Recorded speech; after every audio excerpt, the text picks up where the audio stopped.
അപ്പൊ അളിയൻ കാര്യമൊന്നും അറിഞ്ഞില്ലേ? ഇല്ല.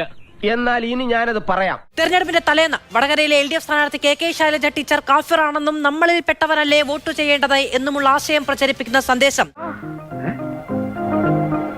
യൂത്ത് ലീഗിന്റെ നെടുംപ്രമണ്ണ എന്ന ഗ്രൂപ്പിൽ പ്രചരിപ്പിക്കുന്നു എന്നതിന്റെ സ്ക്രീൻഷോട്ടുകൾ പുറത്തു വന്നു. ആളെ ഇപ്പൊ കിട്ടും, അറിയോ?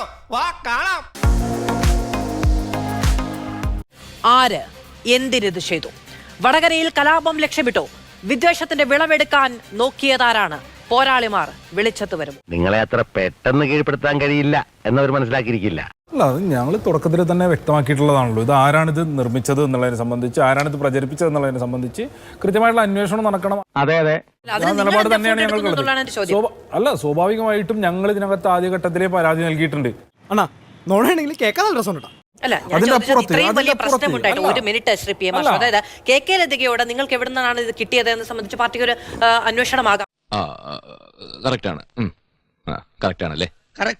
സാധാരണഗതിയിൽ പാർട്ടിക്കെതിരെ ഒരു പോസ്റ്റ് ഏതെങ്കിലും ഈ പറയുന്ന ആളുകൾ ഇട്ടിട്ടുണ്ടെങ്കിൽ അവരുടെ അഡ്രസ്സ് നിമിഷങ്ങൾക്കകം, അവരുടെ വീട്ടിൽ ആരൊക്കെയുണ്ട് എന്ന കാര്യം നിമിഷങ്ങൾക്കകം, അവരുമായി ബന്ധപ്പെട്ട സകല വിവരങ്ങളും കാണ്ടം പ്രചരിപ്പിക്കപ്പെടുമല്ലോ. അതിനുള്ള അന്വേഷണ സംവിധാനം പാർട്ടിക്കുണ്ടല്ലോ.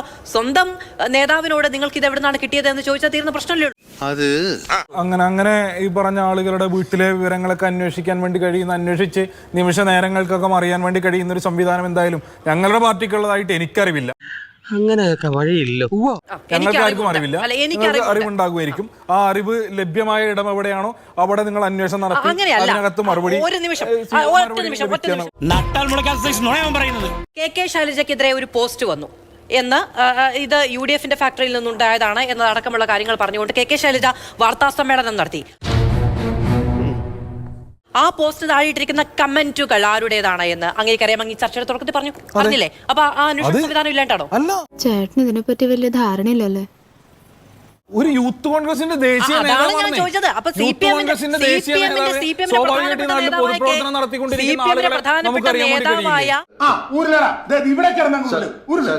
KK ലതികയോട് ചോദിക്കാൻ പറ്റില്ല.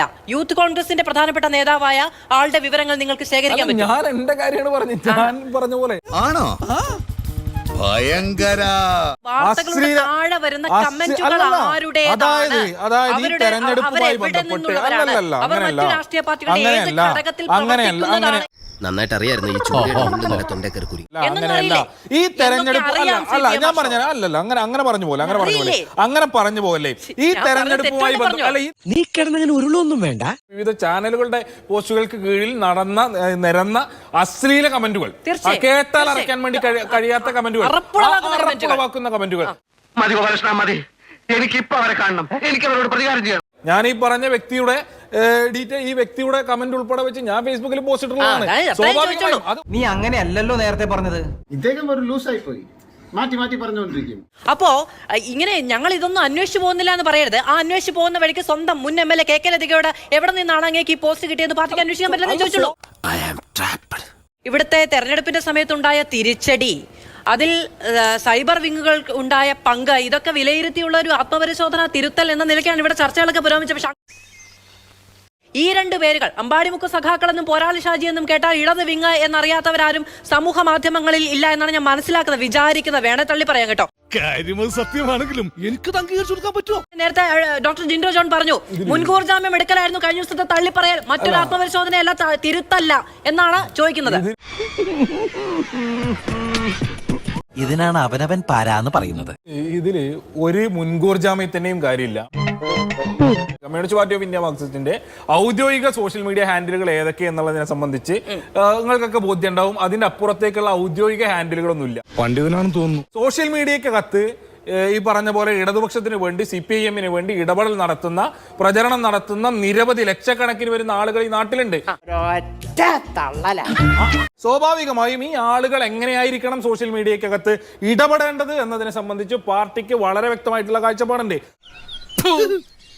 ആ കാഴ്ചപ്പാടിന് പുറത്തുള്ള ഒരു ഇടപെടലുകളെയും ഒരു ഘട്ടത്തിലും പാർട്ടി ഓൺ ചെയ്തിട്ടില്ല. പറഞ്ഞത് മനസ്സിലാവുണ്ടോ? അവരെ ഇങ്ങനെ കയറൂരി വിട്ടാൽ കിട്ടുന്ന കുത്ത് മാത്രം ഞങ്ങൾ ചുമക്കില്ല എന്ന് പറഞ്ഞു പോകാൻ കഴിയില്ല. കേരള പോലീസിന്റെ റിപ്പോർട്ടിൽ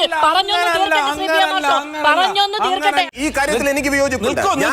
അങ്ങനെ കേരള പോലീസിന്റെ റിപ്പോർട്ടിൽ പേര് വരുമ്പോൾ മാത്രം പോരാളി ഷാജിമാർ വെറുക്കപ്പെട്ടവർ, കേരള പോലീസിന്റെ റിപ്പോർട്ടിൽ പേര് വരുമ്പോൾ മാത്രം അമ്പാടി മുക്ക് സഖാക്കളിൽ ഞങ്ങൾക്കൊരു ബന്ധവുമില്ല എന്ന് പറഞ്ഞാൽ പോരാ. ആദ്യഘട്ടത്തിൽ തന്നെ പറയണം, ഔദ്യോഗിക ഹാൻഡിലുകളിൽ വരുന്ന വിശദീകരണം മാത്രം പാർട്ടി സഖാക്കൾ ഷെയർ ചെയ്താൽ മതി. എന്താ പറയാത്തത്? കൈവിട്ട് പോയതാണ് ഈ സൈബർ ലോകം. ഗുണശേഖരന് കിട്ടുന്നുണ്ടല്ലോ. ഇതിനു മുമ്പുള്ള ആചാര്യന്മാരായിരുന്നു പോരാളി ഷാജിമാർ എന്നൊന്ന് ആലോചിച്ചാൽ മതി. അതിന് വിരുദ്ധമായിട്ടുള്ള ഒരിടപെടലും അല്ലെങ്കിൽ പിന്നെ ഇപ്പൊ തള്ളി പറയുന്ന കാര്യമില്ലെന്നേ. ഞങ്ങൾ തള്ളി പറഞ്ഞിട്ടുണ്ടെന്നേ. അങ്ങനെ ചുമക്കാൻ നിന്നതിന്റെ അനുഭവങ്ങൾ ഞാൻ പറയണോ? നമ്മുടെ മുൻപിലുണ്ടല്ലോ കോട്ടയം കുഞ്ഞച്ചന്മാര്. എന്നെ ഒന്ന് കൺട്രോൾ ചെയ്യാൻ ഈ വീട്ടിൽ ആരും ഇല്ലെന്ന്. പിന്നീട് പ്രചാരണ വിഭാഗത്തിന്റെ തലവന്മാരായി മാറിയതടക്കമുള്ള കാര്യങ്ങൾ CPM പ്രതിനിധികൾ ഇതേ വേദിയിൽ വന്ന് പറഞ്ഞിട്ടുണ്ട്. എവിടെ ഇതൊരു നടക്ക് പോണ ലക്ഷണില്ല. ഞാൻ ഇവന്റെ രണ്ടെണ്ണം വാങ്ങിച്ചിട്ടേ പോവുള്ളൂ. പോലീസ് അറസ്റ്റ് ചെയ്ത് അകത്ത് പോയ ആളെ ജാമ്യത്തിലെടുക്കുന്നതിന് വേണ്ടി 5-6 അഭിഭാഷകരെ കൂട്ടി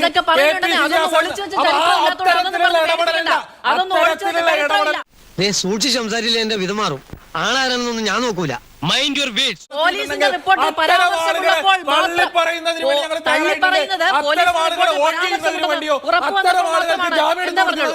എടാ വേലവയ്പാ, നിന്റെ വായിലെ നാവുകൊണ്ട് പച്ചവെള്ളം പോലും മരുന്നാക്കി വെക്കുന്നവനല്ലേ നീ? പോലീസ് റിപ്പോർട്ടിൽ പരാമർശം വരുമ്പോൾ മാത്രം